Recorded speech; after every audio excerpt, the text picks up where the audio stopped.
تم کیا پوری زندگی ایک ایسے شخص کے ساتھ گزارنا چاہتی ہو جو ہر رات نشہ کرتا ہے، تم پر تشدد کرتا ہے اور دوسری لڑکیوں کے ساتھ چکر چلاتا ہے؟ سچ میں ایسا کرنا ہے؟ سچ میں ایسا کرتا ہے؟ آپ ابھی بھی میری بیوی کو میرے خلاف کر رہی ہیں۔ اب آپ جو مرضی سازش رچ لیں، میں اس کو طلاق دے کر رہوں گا اور اس کی وجہ آپ ہوں گی۔ ارے چچا، بے فضول کی بکواس میرے ساتھ کرنے کی تو ہرگز ضرورت نہیں ہے۔ میرے بارے میں تم جانتے ہوگے کہ میں کتنی پاگل سرپھری لڑکی ہوں۔ تم شکر مناؤ کہ میں نے تمہاری بیوی سے تمہیں پٹوایا، خود تمہیں نہیں پیٹا۔ اگر میرے ہاتھ تم لگتے نا تو تم زندہ نہیں بچتے، اور بات کرنے کے قابل تو تم بالکل بھی نہیں رہتے۔ اس لیے بہتر ہے ابھی بھی منہ کو بند رکھو اور شرافت سے اپنی جگہ پر بیٹھ جاؤ۔ ادا پوری پنچایت کے سامنے اس انداز میں کہتی ہے کہ سب اپنی سانسیں روکے اپنی نظریں مزید نیچے جھکائے بیٹھ جاتے ہیں۔ کسی کی بھی مزید کوئی آواز نہیں نکل رہی تھی، جبکہ ان کے سامنے کرسی پر بیٹھے شخص عباس خان کے چہرے پر ایک بڑی سی مسکراہٹ آ گئی تھی ادا کی بات کو سنتے ہی۔ اب تم میری بات سنو باجی، میں نے اسے پٹوایا ہے کیونکہ میں نے اسے خود نہیں پیٹنا تھا۔ اس جیسے گھٹیا لوگوں کو ہاتھ لگانے کی عادی نہیں ہوں میں۔ رہی بات اس کی کہ بے گناہی کسی لڑکے کی طرف نہیں دیکھتا، تو میرے پاس ثبوت بھی ہے کہ یہ دیکھتا ہے، اور دیکھنے کے ساتھ کیا کیا کرتا ہے وہ بھی مجھے پتا ہے۔ اس لیے مجھ پر الزام لگانے کی ضرورت نہیں ہے کہ میری وجہ سے تمہیں طلاق دینے لگا ہے، ٹھیک ہے؟ اور دوسری بات، اگر تمہیں اپنے شوہر پر شک نہ ہوتا تو کبھی بھی اس پر ہاتھ نہ اٹھاتی۔ تم نے ہاتھ اٹھایا ہے کیونکہ تمہیں بھی پتا ہے کہ یہ ایسا ہے۔ اب صرف ایک طلاق کے ڈر سے تم سارا الزام میرے سر نہ لگاؤ، ورنہ میں تمہارا حشر کرنے میں بھی وقت نہیں لگاؤں گی۔ ادا غصے میں کہتی ہوئی اس عورت کے بالکل سامنے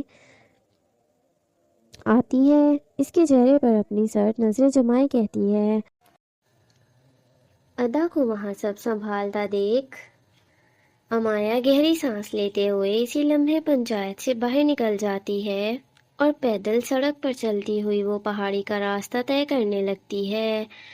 آریان کے بارے میں سوچتی وہ پہاڑی پر جانے والے راستے پر چل رہی ہوتی ہے کہ بیچ میں تھکاوٹ سے چور ہوتی وہ کچھ لمحوں کے لیے سڑک پر بیٹھ جاتی ہے۔ پریگنینسی کے شروع کے دن چل رہے تھے، اسے زیادہ چلنا نہیں تھا، لیکن پھر بھی وہ سارا دن ادھر ادھر پھرتی رہتی تھی، اور اب بھی اسے اسی وجہ سے تھکاوٹ ہو رہی تھی۔ سڑک پر ہی کچھ دیر کے لیے وہ بیٹھتی ہے، پر سڑک گرم ہوتی ہے، اس لیے نظریں دوڑاتی ہوئی وہ اپنے اطراف میں کوئی جگہ تلاش کرتی ہے جہاں کچھ لمحوں کے لیے بیٹھ سکے۔